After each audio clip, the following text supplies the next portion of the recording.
자, 오늘 읽어보는 3단원 페이지 44페이지를 펴보십시오. 여기는 자연환경과 인간생활이라고 해서 일단 자연환경 파트가 하나가 나올 거고 자연환경이 나올 거고 그 다음에 또 하나가 환경윤리라는 것이 나오게 될 겁니다. 그래서 두 파트가 나오게 되는데 환경윤리는 요게 이제 사상가가 여기서 또 나와요.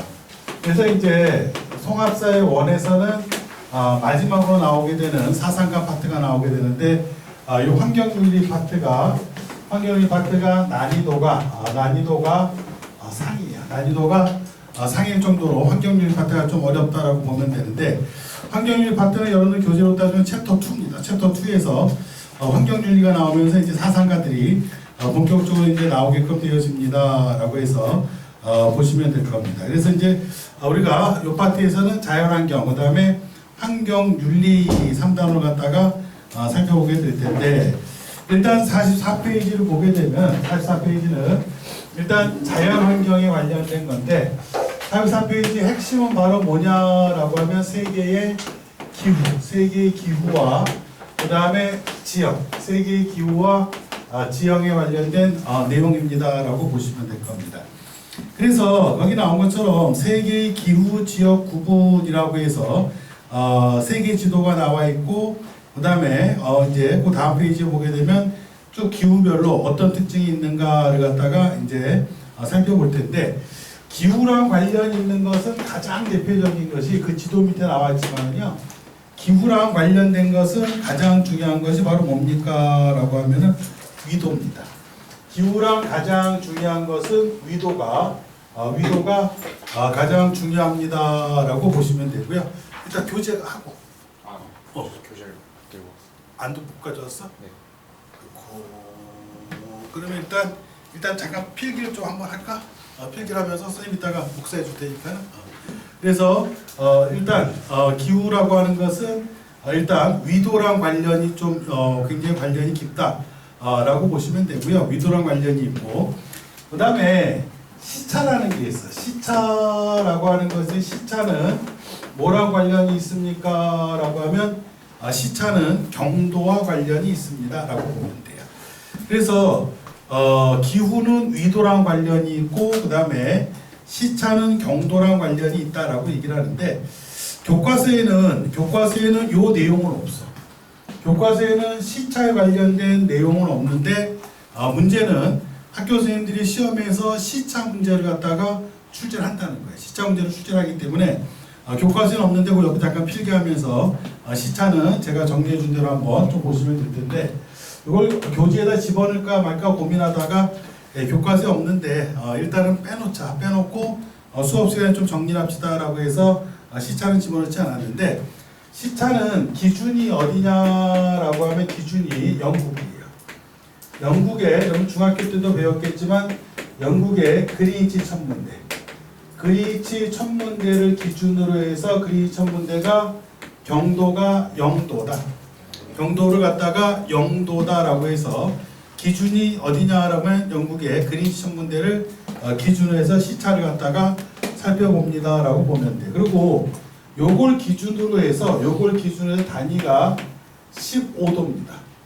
동경으로 15도가 가게 되면 요게 얼마의 시차가 발생합니까? 라고 하게 되면 1시간이 빠르다. 그러니까 영국의 그린위치 천문대로 해서 동경으로 가게 되면은 기준선보다 1시간이 추가가 되어지는 거고 요쪽으로 가게 되면 서경으로 가게 되면 서경도 15도가 몇 시간입니까? 라고 하면 1시간의 차이예요. 근데 1시간의 차이인데 1시간이 어떻게 됩니까? 라고 하면 마이너스입니다. 그러니까 미국이 우리랑 대체로 뉴욕 같은 경우가 한 12시간, 14시간 정도 시차 차이가 난다고 하는데 우리가 동경이고 미국은 서경이니까는 우리가 미국보다 한 12시간에서 14시간 정도가 시차가 빠르다라고 보면 돼요. 근데 미국은 동부와 서부가 시차가 몇 시간 정도 차이가 납니까? 라고 하면 5시간 정도 차이가 나거든. 5시간 정도 차이가 나니까 미국 땅이 얼마나 넓은지를 알 수가 있겠죠. 그렇죠? 동부에서 서부로 차를 몰고 횡단한다라고 하게 되면 밤을 새고도 횡단을 못할 정도로 굉장히 넓다라고. 태국하고 우리가 시차가 몇 시간? 2시간 차이거든. 그러니까 태국하고 우리랑 요 넓이가 2시간 차이인데 5시간 차이가 난다라고 하면 이 넓이가 미국이 얼마나 넓은지 갖다가 알 수가 있겠죠. 미국 땅이 그만큼 넓다라고 보면 15도씩 차이가 납니다라고 보면 돼요. 그래서 이렇게 한번 생각해 보면 되겠죠. 자, 동경 135도가 예를 들어서 동경 135도가 오후 2시라고 한다면 동경 30도는 몇 시입니까? 라고 선생님들이 가끔 이런 식으로 문제를 출제한다는 거예요. 동경 135도는 오후 2시라고 한다면 동경 30도는 몇 시일까? 라고 문제를 낸다라고 한다면 봐라, 동경 135도와 동경 30도 요 차이를 구해봐요. 차이를 구하면은 동경 105도가 되겠죠?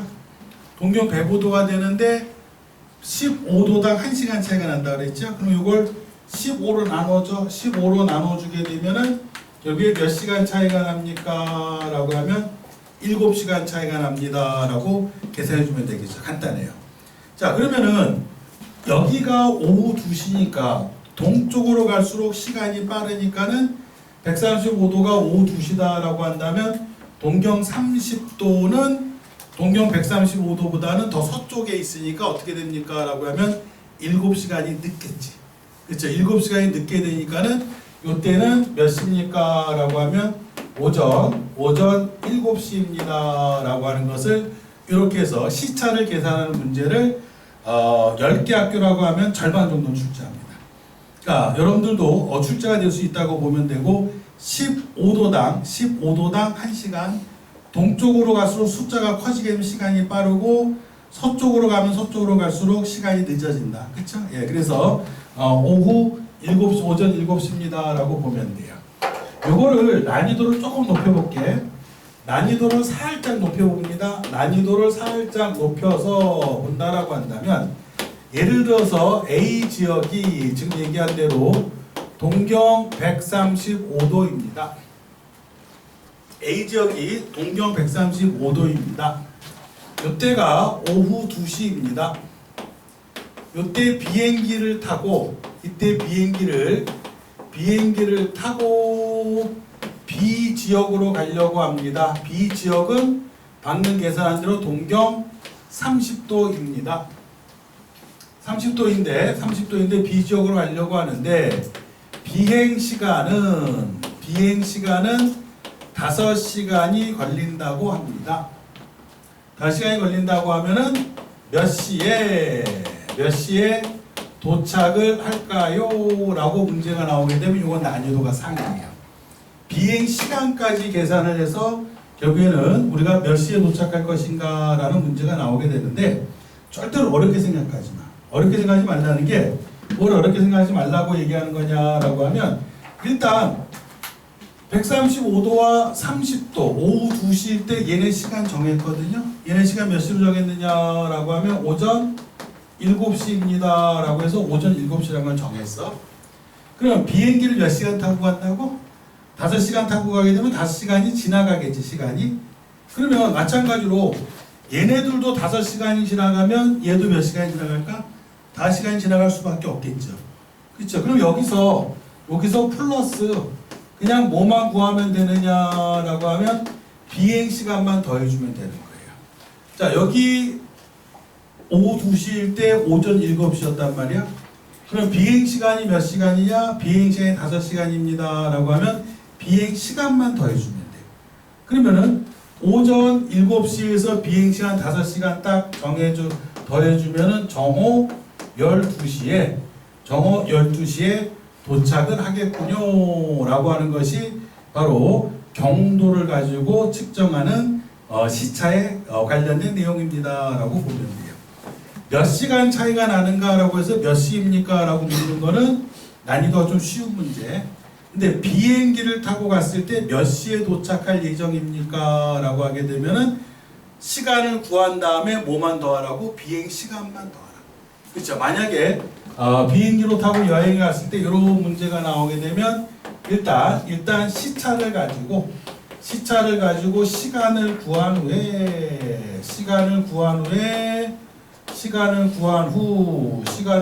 후 비행 시간만 플러스 하면은 된다. 그러니까 난이도 높다고 해서 절대 어렵게 생각할 필요가 없어요. 이거는 시간을 갖다가 구한 후에 비행 시간만 더해주면은 몇 시에 도착하겠구나.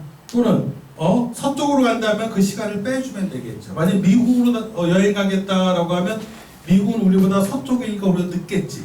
늦으니까 그 비행 시간만큼 또 마찬가지로 해주면은 계산해주면은 됩니다라고 해서 이 시차 문제 한 번은 좀 기억해놔. 일단은 여러분들 겨울방학 때는 15도당 1시간 차이 난다. 15도당 1시간 차이가 나고 동쪽으로 가면은 그린치 천문대를 기준으로 해서 플러스 1시간씩이고 서쪽으로 간다라고 하면 마이너스 1시간씩입니다. 라고 하는 거 일단 요것만 기억해놔요.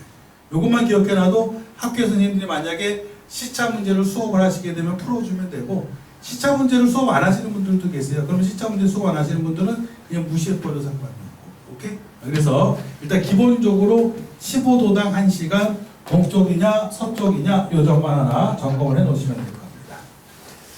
자, 그 다음에 이제 세계의 기후에 관련된 문제가 나오게 되는데 기후는 방금 전에 얘기한 대로 위도랑 상관이 있다고 했어요. 기후라고 하는 것은 위도랑 상관이 있습니다 라고 해서 요 위도도 영도인 적도를 기준으로 하는 거예요. 그래서 아까 전에 경도로는 영국의 그린치 천문대를 얘기한 것 자체가 왜 그럽니까? 라고 하게 되면은 위도로 영도인 지역을 뭐라고 합니까? 라고 하면 적도. 그렇죠? 경도로서 기준이 되는 점은 어디라고요? 영국의 그린치 천문대. 그렇죠? 이렇게 해서 묻는 문제들이 나오기 때문에 체크를 해주면 되는데 위로 갈수록 딱 기후가 5가지예요. 가장 적도 근처에 있는 기후를 열대 기후라고 얘기하고, 그렇죠? 순서대로 알아둬야 돼. 자, 가장 적도 근처에 있는 기후를 열대 기후라고 얘기하고, 그 다음에 위에 있는 기후를 갖다가 무슨 기후라고 합니까? 라고 하면 그 다음이 건조 기후대예요. 건조 기후대입니다 라고 얘기를 하는데, 건조는 왜 내가 빨간색으로 썼느냐라고 하면 건조는 크게 2가지로 나눠요. 하나가 사막 기후랑 또 하나가 무슨 기후로 나눕니까? 라고 하면 스텝 기후로 나눕니다. 그래서 열대 기후가 있고 건조 기후가 있는데 건조 기후는 사막하고 스텝 기후로 나누게 되고 그 다음에 그 바로 위가 바로 어떤 기후가 있습니까? 라고 하면 온대 기후가 있어요. 온대 기후가 있고 순서대로 그럼 온대 기후의 바로 위 지역은 바로 또 뭡니까? 라고 하면 온대 기후의 가장 또 위 지역은 냉대 기후가 있고 그 다음에 가장 극지방 쪽에 가까워질수록 결국에는 한대 기후가 있습니다 라고 해서 열대, 그 다음에 건조, 온대, 냉대, 한대 이걸 일단 기억하는 것이 가장 기본적인 것. 가장 기본적인 것이 바로 위도에 따라서 이렇게 기억해 줘야 돼요. 자, 그러니까 위도로 가면 이렇게 가면 여기가 바로 어디입니까? 라고 하면 이렇게 가면은 위쪽으로 올라가서가 북반구야.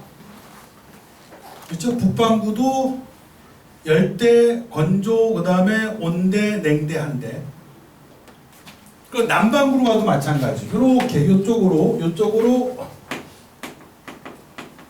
남반구로 가도 마찬가지예요. 열대, 건조, 그 다음에 이때 밑으로 갈수록 온대, 냉대, 한대. 그쵸? 밑으로 내려가도 순서대로 열대, 건조, 그 다음에 온대, 냉대, 한대. 근데 여러분들 시험에 주로 북반구가 나와요. 왜 주로 북반구가 나오냐라고 하면 우리나라가 위치한 지역이 북반구 지역이기 때문에 북반구가 시험에 주로 나오고 남반구는 나오는 나라가 한 2-3개 나라밖에 없어요. 하나는 아르헨티나가 나올 수가 있고 또 하나는 호주가 나와요. 오스트레일리아.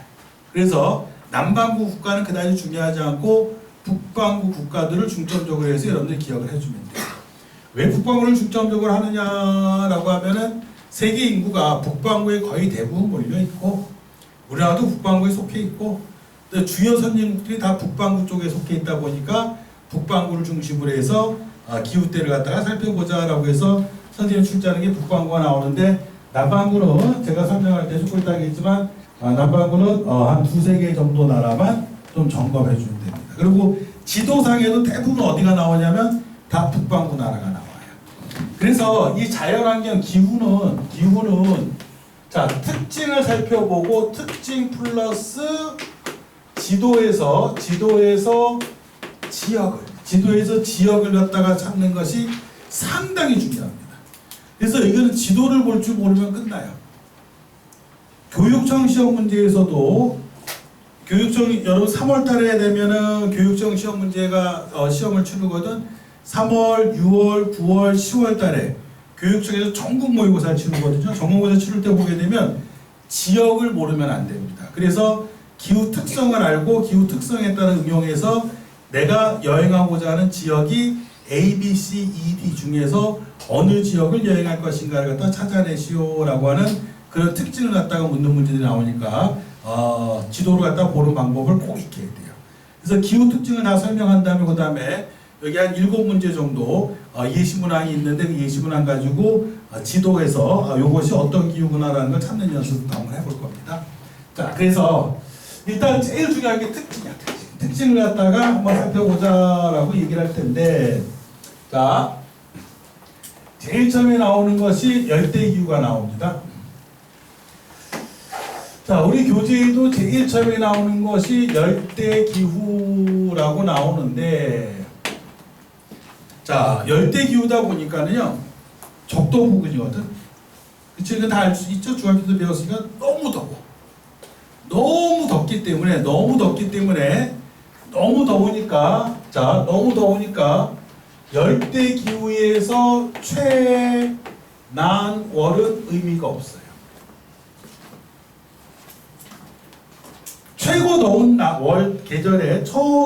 최고 더운 계절의 평균 기온은 의미가 없어요. 자, 그러면은 뭐만 따지느냐라고 하면 최고 더운 월은 필요가 없으니까 최한월, 가장 추운 달. 그러니까 외울 때 억지로 막 달달달 외우려고 하지 말고 원칙을 생각해봐. 너무 더운 지방이니까는 더운 달의 평균 기온은 의미가 없다. 그럼 너무 추운 북극 지역은 추운 지역의 추운 달의 평균 기온은 또 의미가 없겠죠. 그렇죠? 그때는 또 거기는 최난월이 필요하겠지. 그럼 열대 기후는 최한월의 평균 기온이 얼마냐라고 했더니 최한월의 평균 기온이 가장 추운 달의 평균 기온이 18도 이상이다. 그러니까 최고 더운 달의 평균 기온이 18도 이상입니다 라고 해서 이 문제를 묻습니다. 물으니까 점검을 좀 하셔야 돼요. 자, 최단의 평균 18도씨 이상입니다. 자, 그리고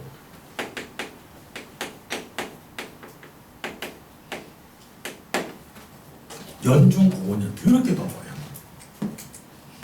연중 고온이기 때문에 우리 교재에 오타가 좀 났는데 연고차가 아니라 연교차. 오타가 났죠? 연고차라고 나왔는데 미안, 연교차가 상당히 낮다. 연교차라고 하는 것이 뭡니까? 라고 하게 되면 연교차는 최난월, 가장 더운 달의 평균 기온에서 최한월, 가장 추운 달의 평균 기온을 뺀 값을 연교차라고 하는데 열대 지역은 연교차가 상당히 낮다. 항상 더운 계절이기 때문에 연교차가 낮다. 그래서 연교차와 일교차를 비교해봐라 라고 하면 연교차보다는 일교차가 더 커요. 연교차는 낮습니다. 연교차는 낮고 대신 일교차가 연교차보다 더 큽니다 라고 하는 것이 일반적 특징이야. 자, 최고 추운 달의 평균 기온이 18도 이상이다. 연중 고온이기 때문에, 연중 너무 따뜻하기 때문에, 너무 덥기 때문에 연교차는 작지만은 일교차가 연교차보다 크다. 그렇죠? 요거 하나 됐죠? 자, 첫 번째, 그래서 얘네들한테 나타나는 특징 중에서 자, 의복은 어떻게 됩니까? 라고 하니까 의복을 해봐라 라고 하니까 상식적이야. 얇은 천으로 만든 헐렁한 옷을 입는다. 헐렁한 옷을 입는 이유는 통풍 때문에 얇은 천으로 된 헐렁한 옷을 입는다.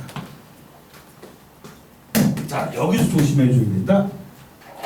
뭘 조심하느냐라고 열대 기후에서 의복에 있어서 색은 중요하지 않아요. 색을 묻는 문제는 나오지 않아요. 검정색은 주로 잘 안 입겠지만 색이 특별한 어떤 색을 입는다라고 얘기하면 안 돼요.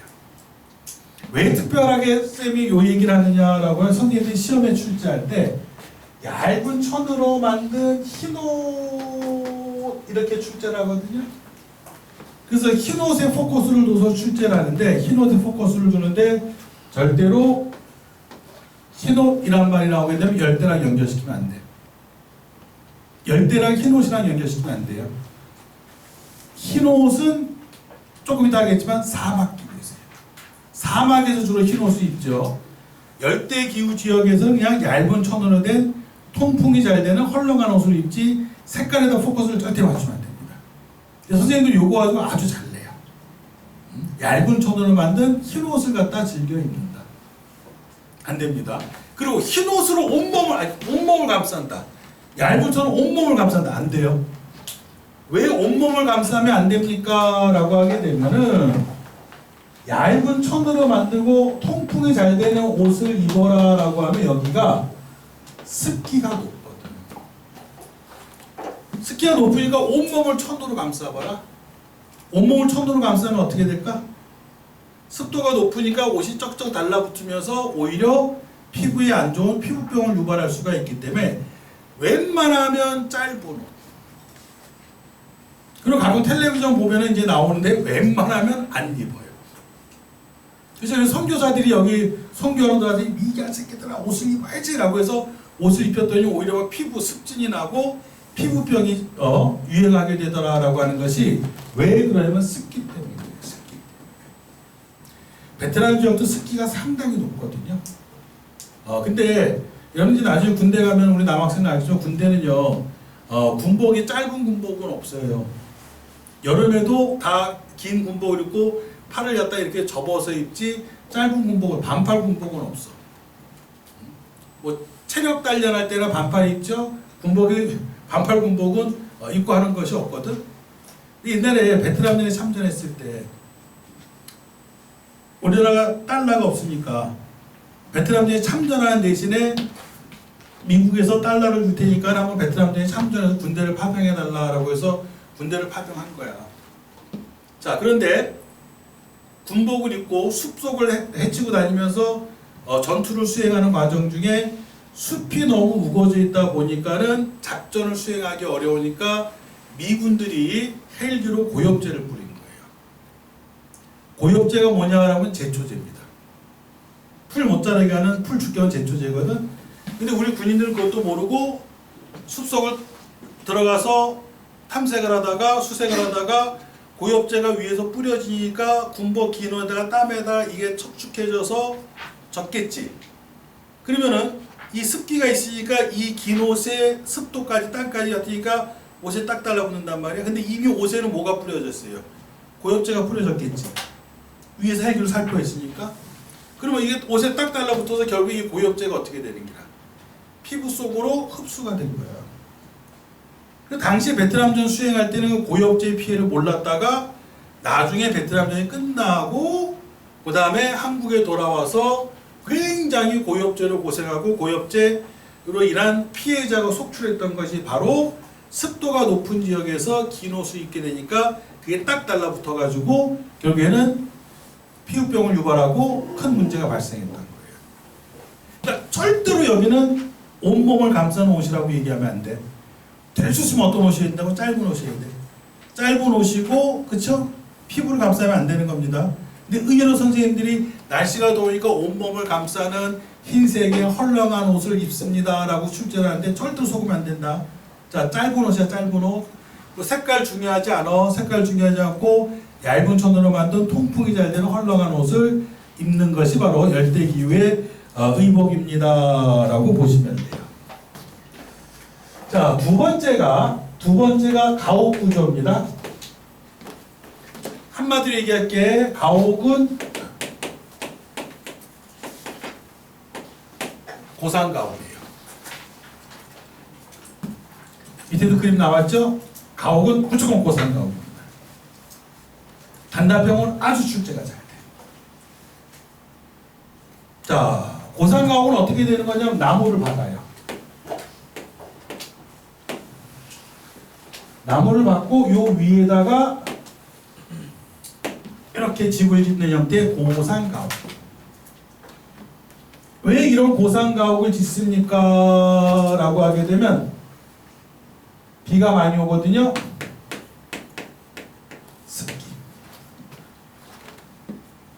습기를 피한 거예요. 사람들이 습도가 높은 지역에서 잠을 자고 일어나잖아요. 온몸이 두들겨 맞은 것처럼 뻑적지근하다. 그래서 예전에 이게 갖고 다니면서 탐색했던 거 있지. 뭐 탐색하죠? 수맥. 그래서 내가 잠자는 곳에 수맥이 흐르나 수맥이 흐르지 않나 해서 이거 가지고 뭐 탐색하고 하는 그런 전통적인 방법이 있었거든. 수맥이 흘러가는 곳에 침실을 만들게 되면은 건강에 좋지 않다. 근데 비가 계속 많이 내리는데 여기에 습도가 축축한 곳에 잠을 자고 일어나게 되면 좋지 않기 때문에 습기를 피하기 위한 거예요. 습도가 높으면 또 모두 맞느냐라고 하면 습도가 높으면 병충해도 많아요. 그래서 습기와 병충해를 피하기 위해서는 고산가옥이 필요합니다라고 얘기를 합니다. 요거는 서술형으로 나올 수 있어요. 요건 단답형으로 열대기후의 가옥 구조 가옥을 한마디로 써라라고 하면 고산가옥. 왜 고산가옥을 지어야 됩니까? 라고 하면은 요거는 서술형. 습기와 병충해의 피해를 갖다가 막기 위해서 고산가옥을 짓습니다 라고 하게 되면 요게 서술형 답안으로 출제가 아주 잘 되고 있습니다 라고 해서 가옥은 고산가옥을 갖다가 짓게 되어집니다 라고 보면 돼요. 근데 여기 나무 기둥 한다고 했잖아요. 제가 인도네시아 한번 갔을 때 인도네시아도 요즘엔 저런 고산가옥 별로 없어. 다 아파트 지어요. 아파트 짓고 거기다 에어컨 키면 되지. 그쵸? 예전처럼 이러진 않는데 그 옛날에 이렇게 지었다는 거 주 전통적인 것이. 근데 아직도 시골에 가면 이런 집들이 꽤 있어요. 고산가옥들이. 근데 가봤더니 기둥이 원통형이 아니다. 기둥이 집집마다 어떤 집은 육각형으로 나무가 깎여져 있어요. 그래서 저 육각형으로 왜 기둥을 저렇게 깎아요? 라고 가이드한테 물어봤더니 원통형이 돼 있으면은 열대 우림 지역에는 뱀이 꽤 있는데 뱀이 타고 올라온다는 거예요.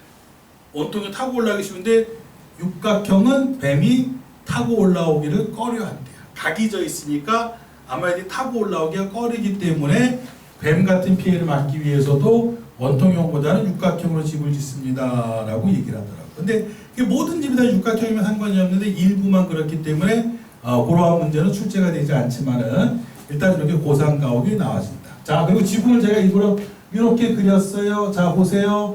거기 뭐라고 나왔습니까? 급격한 지붕, 급격한 경사의 지붕 특징을 갖다 얘기하면 급격한 경사 지붕. 왜 급격한 경사의 지붕입니까? 라고 했더니 연중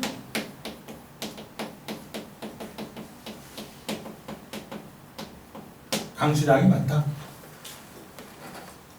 비가 너무 많이 온다. 비가 너무 많이 오니까는 비가 내렸을 때 빗물이 빨리 빠질 수 있도록 급격한 경사의 지붕을 갖다가 만들어 놓고 있다.